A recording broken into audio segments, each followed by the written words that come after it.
The restaurant was bright and full of voices and clinking plates, yet I felt trapped in a quiet corner of fear. I sat across from my father, Frank, who kept wearing a fake smile for his boss, Mr. Turner. Under the table, he leaned toward me with teeth pressed together and whispered that I had better not embarrass him tonight. He said I was already a burden and that he had wasted too much money on me. His voice cut into my chest like cold water. I tried to focus on my food, but my stomach felt tight. When the waiter came with the check, my father grabbed it fast like he was a rich man who did this all the time. He puffed his chest and opened his wallet. Then his hand paused. His face shifted. The waiter tried the card. It failed. The waiter tried again. It failed again. I saw the color drain from my father's skin. He kept his smile frozen, but it shook at the edges. Mr. Turner and his wife looked at him with soft confusion. The waiter asked if another payment method could be used. My father did not speak. Then Mr. Turner asked in a calm voice, "Is everything all right, Frank?" Everything seemed to slow down as the waiter repeated that the payment did not go through.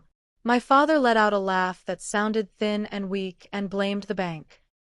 He then turned his eyes toward me, eyes sharp and narrow. I knew that look. He expected me to fix it.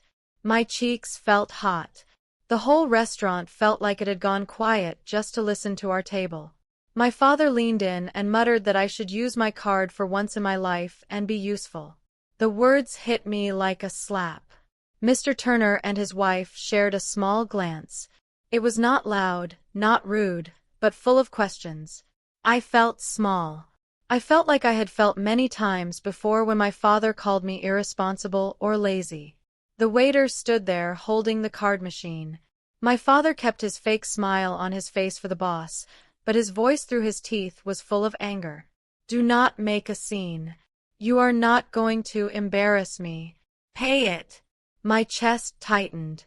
The room felt heavy. I could feel the eyes of strangers around us, watching and waiting for what would happen next. And I knew this was only the start. I took a slow breath and told my father calmly that I did not have the money for a bill like this. That was not true. I did have it. But I was not ready to save him again. He sneered at me and said I was dramatic.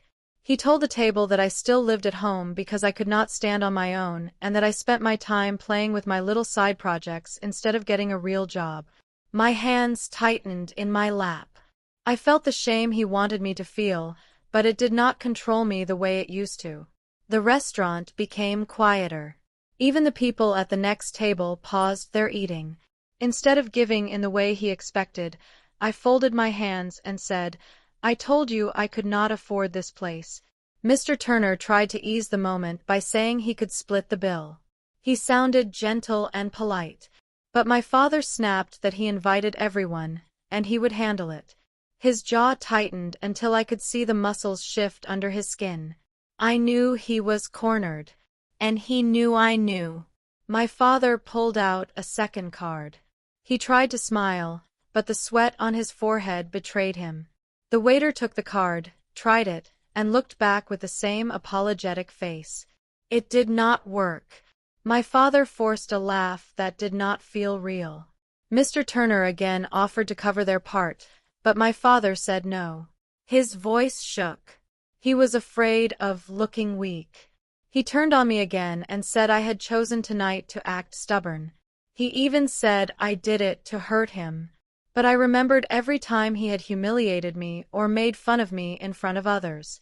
I remembered being told that I was not successful enough, not smart enough, not useful enough.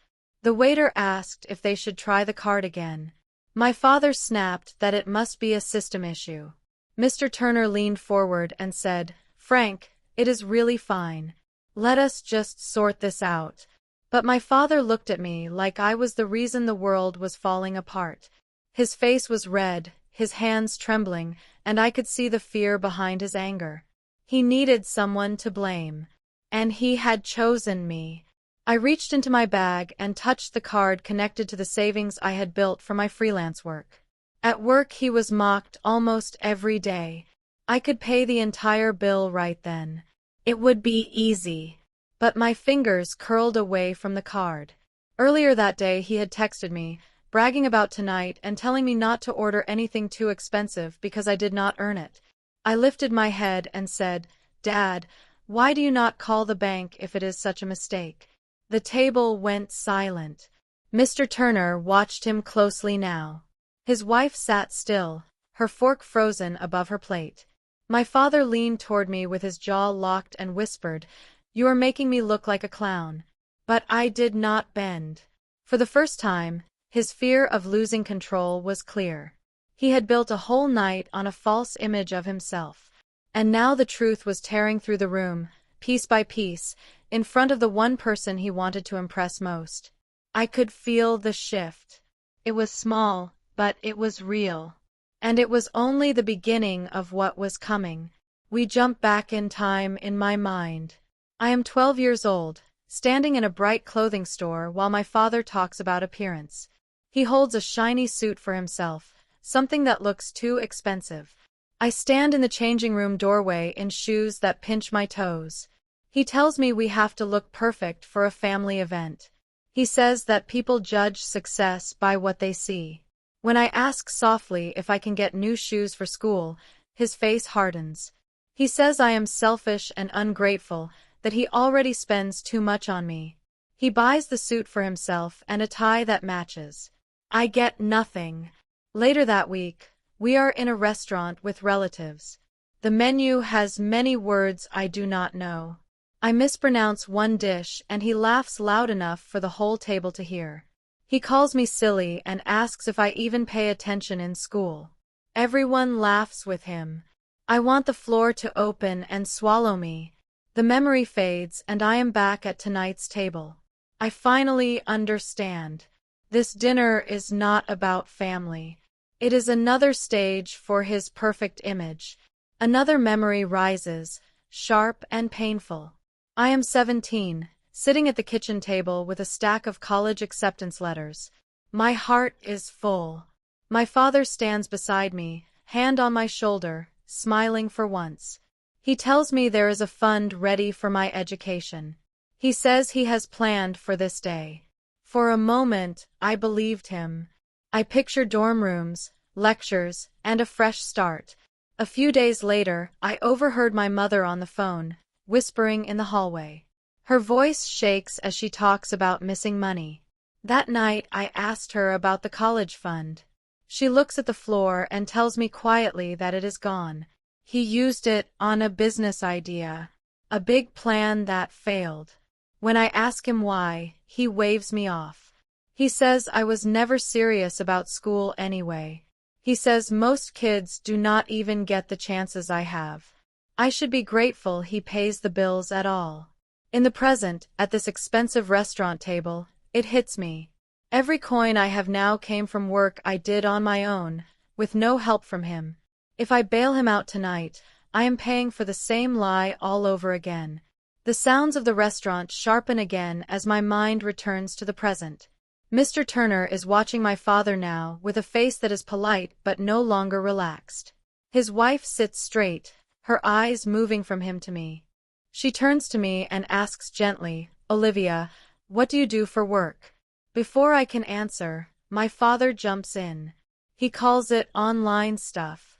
He says it is not a real job, just small tasks on the computer that probably do not even make real money. He laughs like it is a joke. I lift my chin and say the name of one of my main clients. I explain that I help them with their marketing and content. Mr. Turner blinks, his interest suddenly bright. He knows the brand. He even says they are one of the partners his company has been trying to approach. He looks at me with new respect, like he is seeing me for the first time. My father shifts in his seat. "So you work with them directly. That is impressive. How did you land that?" Mr. Turner asks. His voice is calm, but I can feel the tone change. The story my father tells about me is starting to crack. I feel my pulse in my ears, but I answer. I tell Mr. Turner how my plans for college fell apart and how I started taking small freelance jobs. I explain how one job led to another until I had real clients, real deadlines, real pay. I keep it short, but truthful. My father cuts in, smiling wide. He tells Mr. Turner that he helped me set everything up. He says he gave me seed money and pushed me to start. I almost choke on my drink. That never happened. Mr. Turner turns his eyes to me. Is that right, Olivia? There is a long pause. I know what my father wants. He wants me to nod, to protect his story, the way I always have. But the memory of that empty college fund burns in my chest.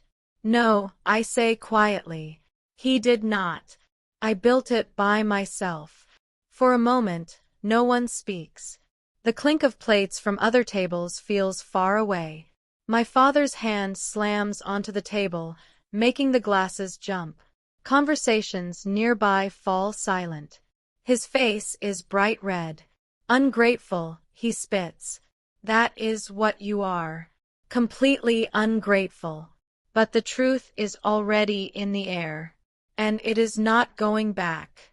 My father's voice grows louder. He talks about how he works himself to the bone while I sit at home playing with my laptop.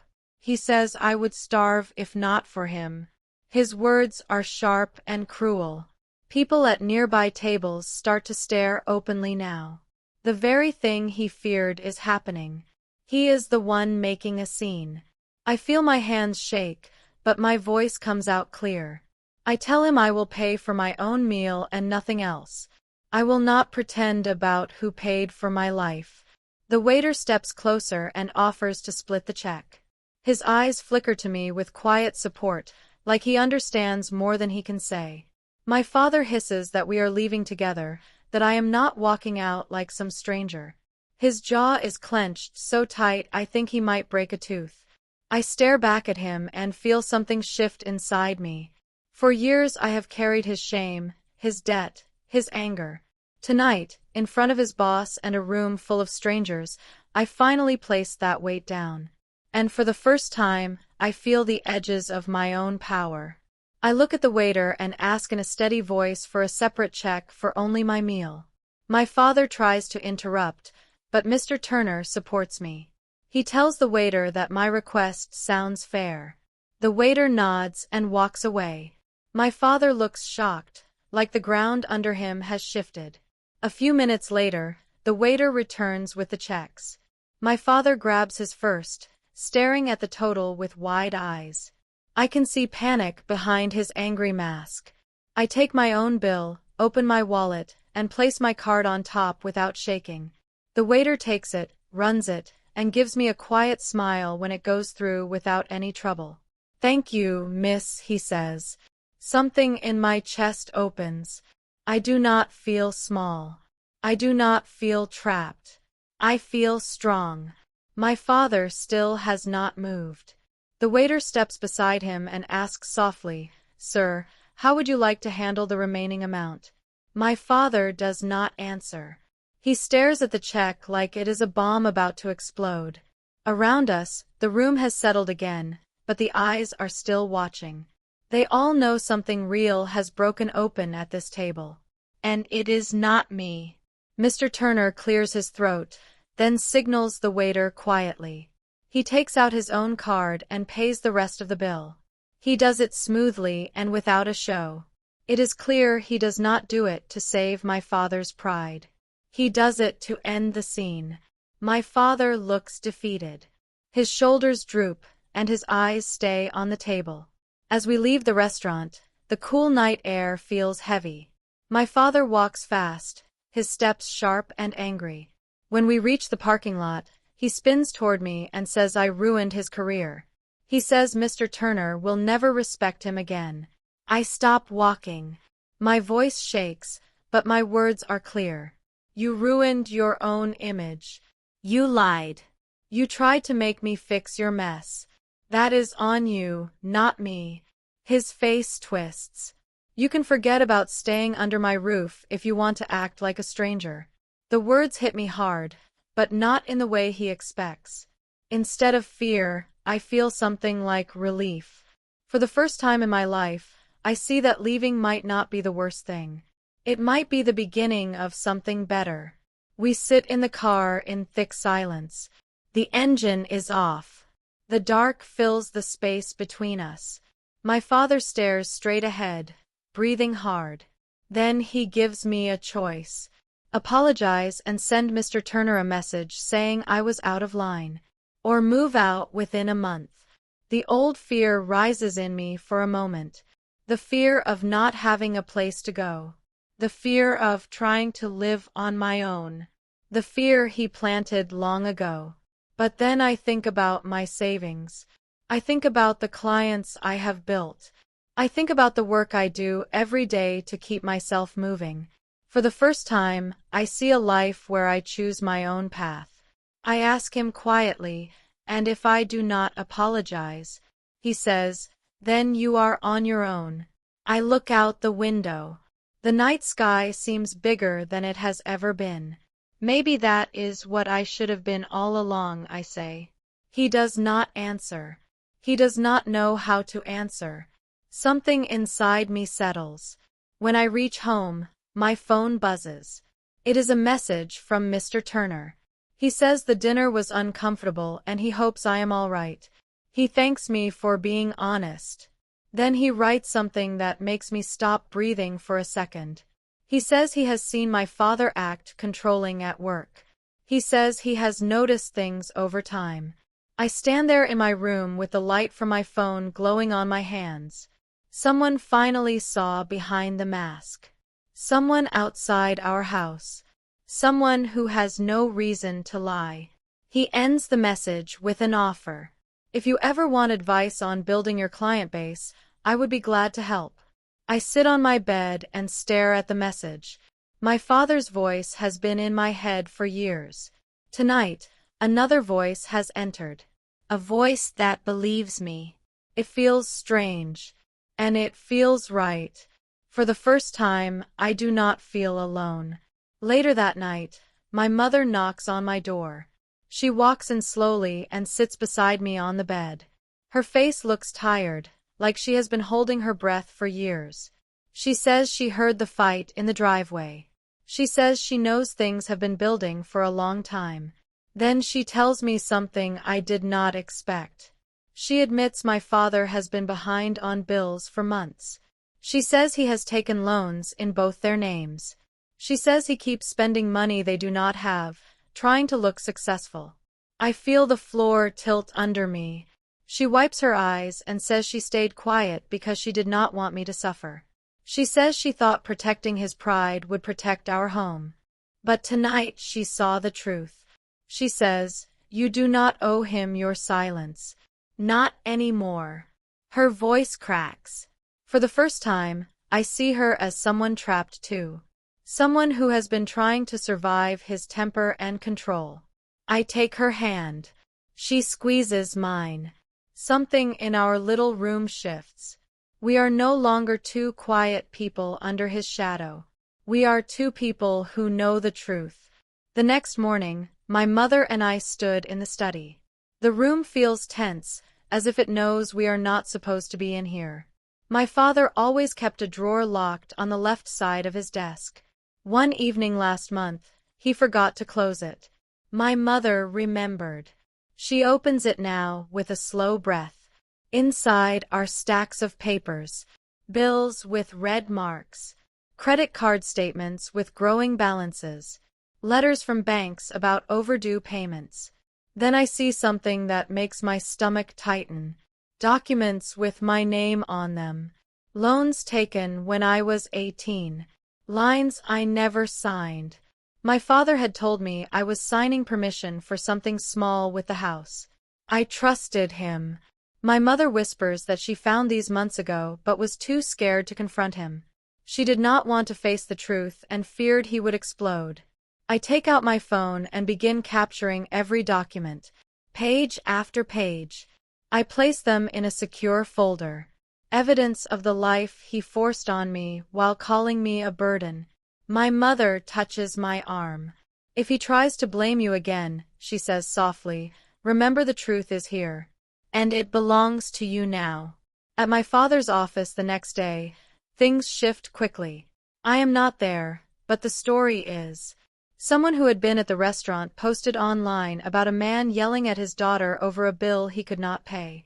They did not use names, but the description was clear enough. Whispers move through the office halls like smoke. My father hears them as soon as he walks in. He tries to stand tall, but people step aside and look away. Mr. Turner calls him into his office. The door closes. No one knows the exact details, but people talk. They say the conversation lasted a long time. They say voices were low but sharp. They say my father came out with a face that looked drained and tight. He does not stay until the end of the day. When he reaches home, he sends me a text with only 4 words. We need to talk. Now. I stare at the screen. My hands shake for a moment. The old fear tries to rise. But then I think of the documents. I think of the truth that lives in my phone now. And I wait for him to come home. When he arrives, he storms into the living room holding his phone high with the online post on the screen. He accuses me before he even sets the phone down. He says I humiliated him. He says I ruined his reputation. I stand still.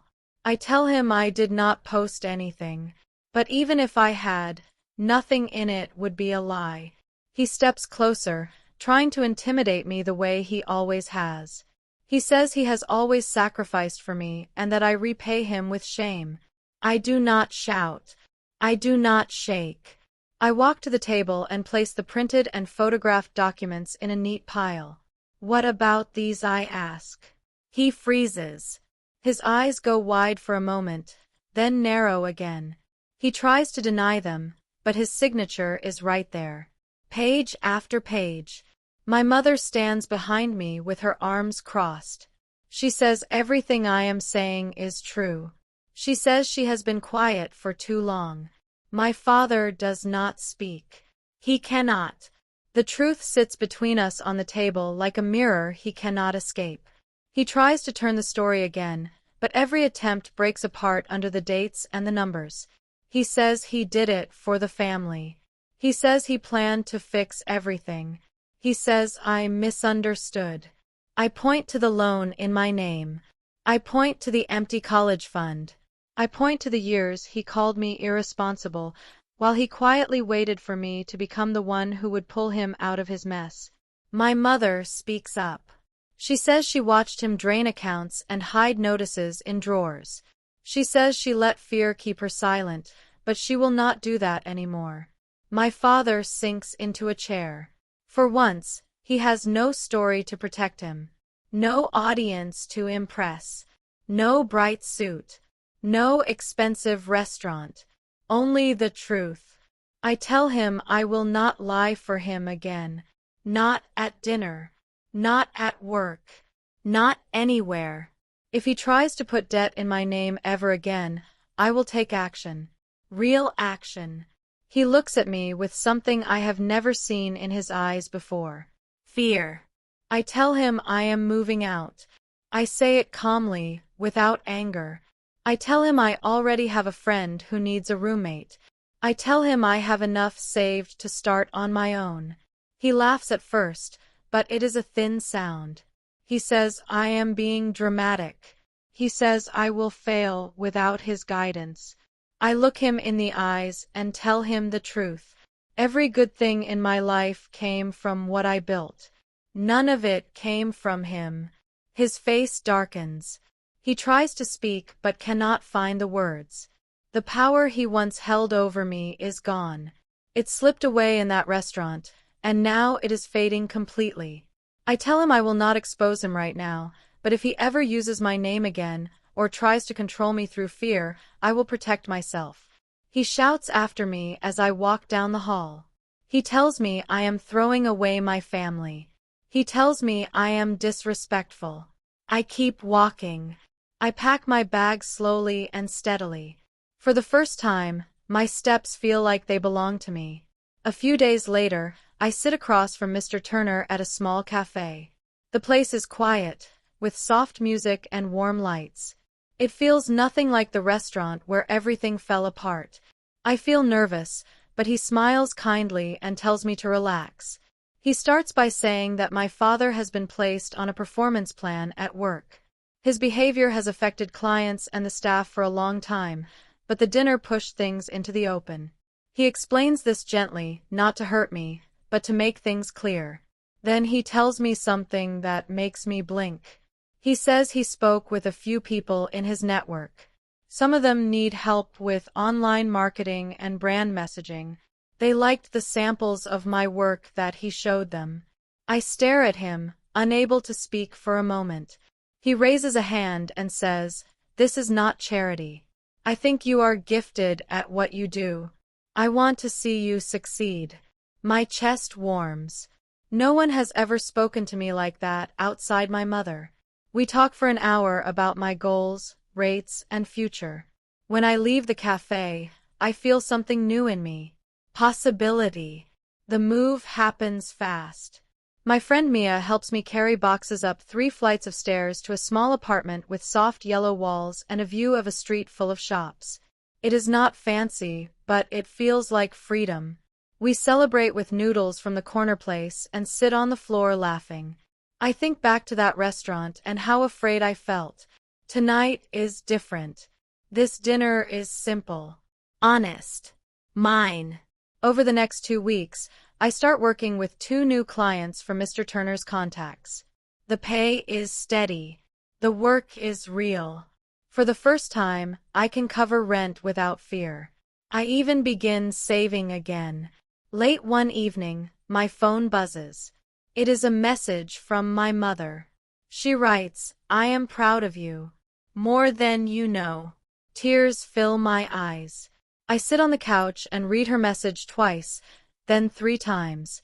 Life is still messy. My father does not call. The silence is heavy, but not painful. I know now that love does not mean I must carry someone's pride on my back. I finally feel like my story is opening instead of closing. Weeks pass before my father reaches out. He asks me to meet him at a small diner he used to take me to when I was little. The place looks the same. Old booths, faded tiles, warm light. He sits across from me with a cup of coffee he barely touches. He looks older, his shoulders slumped, his eyes tired. He begins with a half apology. He says he might have gone too far. He says he was under a lot of pressure. He says things at work have been hard since the dinner. He is not truly owning everything, but for my father, this is the closest he has ever come. I listen. I do not interrupt. I do not rush to comfort him. When he finishes, he asks a question that sounds small and scared. "So this is it, then you are done with me." I breathe in slowly. I tell him I am not done with him, but things cannot go back to the way they were. I tell him that pressure does not excuse the things he did or the way he spoke to me. He looks down into his coffee. He has no answer. I sit back and tell him the truth. I am not seeking revenge in the way he fears. My revenge is simple. I am taking back my life. I am taking back my story. I am taking back the pieces of myself he stepped on for years. I tell him I will not lie for him anymore. I will not sit at dinners and hold his mask in place. I will not let him use my name for loans or credit. If he wants to be part of my life, he must act like a father and not a man who only cares about his image. He stares out the diner window. Cars pass. People walk by. The world keeps moving, but he sits frozen. For the first time, he sees a version of me that does not belong to him. I stand and put money on the table for my drink. I tell him the door is open if he learns how to walk through it with respect. But I will not shrink to make him feel tall again. He watches his reflection in the glass. A man who is not in control anymore. And for once, I feel no fear. Later that night, I sit at my desk in my small apartment. The The room is quiet except for the soft hum of my laptop. I open a new document and begin writing the story of the dinner. Not for pity. Not for anger. For truth. I write about the warning my father gave me. I write about the moment the bill came. I write about the silence that followed and how I finally saw the truth of who I was and who he was pretending to be. I write about choosing my own bill, my own life, my own path. When I finish, I read it out loud. The words feel steady and warm. They feel like something I needed to say for years. I post the story online, not with bitterness, but with clarity. A few hours later, the comments begin. People cheer for me. They say they understand. They say my story helped them see their own lives in a new way. The story spreads fast. Faster than I expected. I close my laptop and sit back with a peaceful smile. For the first time, the story of my life belongs to me.